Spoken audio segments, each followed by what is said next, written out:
So friends, in today's video I will tell you about the Indus flow route. That is, the route of the Indus River. From where does it start and where does it go? Where does it originate from? How does it enter India? Where does it pass through? Which are its tributary rivers? And where does this river go in the end? We are going to cover all these things in it today. So without wasting much time, let's start. Look, before understanding this flow route, first of all you should know a few things about the Indus River. Indus River is called Indus River in English. And all the people who have settled around it, the civilizations that have settled, are called Indus Valley Civilization. That is, Indus Valley Civilization. This means that the former name of India is connected to Sindhu, and this is what the foreigners called Indus, and India is derived from Indus. So somewhere this river is connected to our identity, so this is where its importance increases. If we talk about its length, then its total length is 2,880 kilometers, but it flows only up to 1,114 kilometers on Indian land. That means its area of 1,114 kilometers flows on Indian land. Otherwise its length is 2,880 kilometers. Now this is such a long river. That is why it is considered one of the biggest river valleys of the world. Let me tell you that the total area of Indus River is spread over 65,000 square km, so this is a very big valley. Okay, now let us try to understand from the map what is its origin. So look, this map is in front of you. In this map you will see Ladakh, Jammu Kashmir, Aksai Chin, Pakistan occupied Kashmir, which you call Pak. Rest of Pakistan will be visible, and on this side you will see Tibet. Tibet is a part of China today.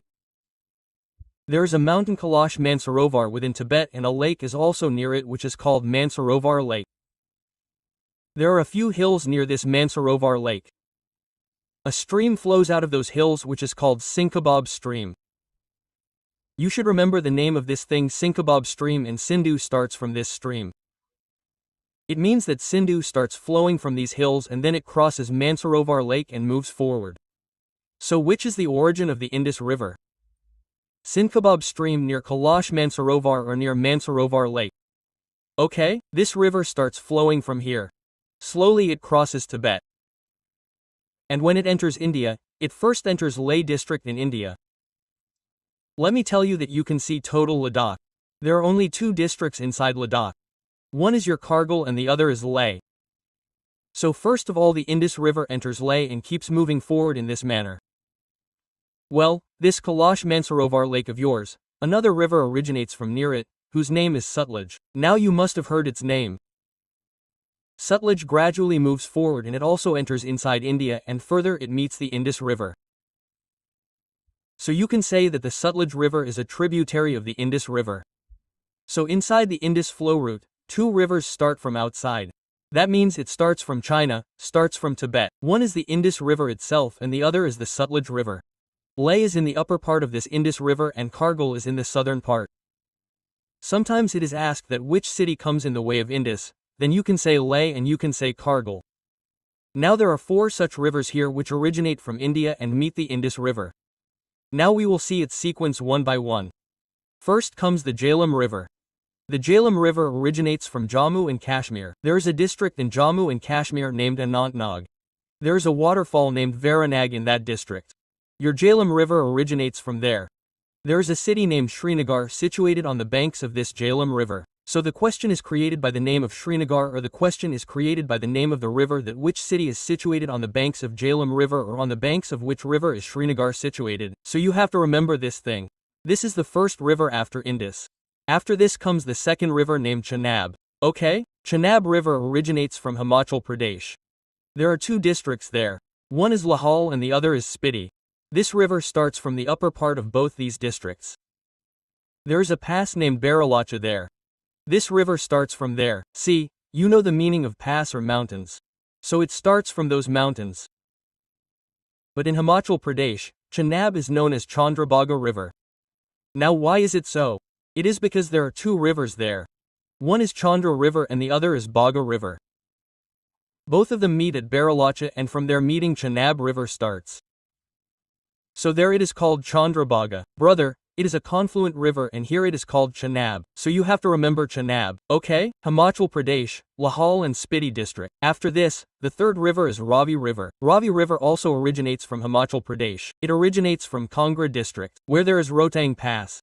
Just like there was Barala Pass above, There is Rotang Pass here and your Ravi River originates from here. Another question arises from this river, that which city is situated on the banks of Ravi River? So you will write Lahore city. Lahore city is currently inside Pakistani Punjab. So you are asked this thing. This becomes your third tributary. After this comes your Vyas River, which originates from Himachal Pradesh, and it also originates from your Rotang Pass. But the special thing about Vyas River is that it goes further and joins Sutlej, and the place where it meets Sutlej is known as Harik area or Harik Sangam. So you can be asked, what is the place called where Vyas and Sutlej rivers meet? Harikesh area, and there is India's longest canal, which we know as Indira Gandhi Canal. Let me tell you that it is 650 kilometers long, and with its help water is also supplied to Punjab, Haryana and some parts of Rajasthan. So this was a very important scheme. We definitely ask about it. And apart from this, I have already told you about Sutlej, that it starts from Tibet near Mansarovar Lake. But one important thing is that a dam has been built on Sutlej. There is a dam built there called Bakra Nangal Dam. It is asked. So the order of the 5 rivers after the Indus River is Jhelum, Chenab, Ravi, Beas and Sutlej. Out of these, only Sutlej is coming from outside India. Rest Indus itself is also coming from outside India. So you have to remember this order. Everything will become clear to you with this order. Now here are some important things that you should know, that your Chenab River, you will see one thing, that all the 4 rivers are meeting each other in the Chenab River, and in the end Chenab River meets the Indus River. So you can say that the Chenab River is the longest tributary of the Indus River. This is an important point. It is asked that you must write down which is the longest tributary. So you will write Chenab River, okay? And after adding the total, this Indus River falls into the Arabian Sea. So it originates in Tibet, and where does it end? It ends in the Arabian Sea. It flows into the Arabian Sea. In total, it passes through 3 countries. First China, then India and then Pakistan. Apart from this, the Indus Water Treaty was also signed in 1960, which was for the water of Indus and the remaining 5 rivers. It was signed between India and Pakistan as to how the water of these 6 rivers should be used.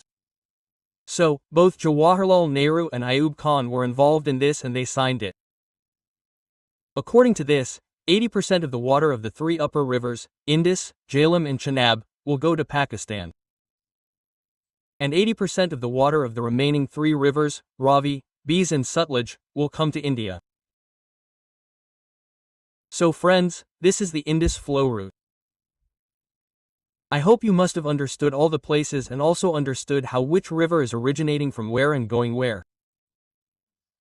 Even after this, if you have any query or any problem, then you can tell us in the comment section. So friends, that's all in today's video. See the next one.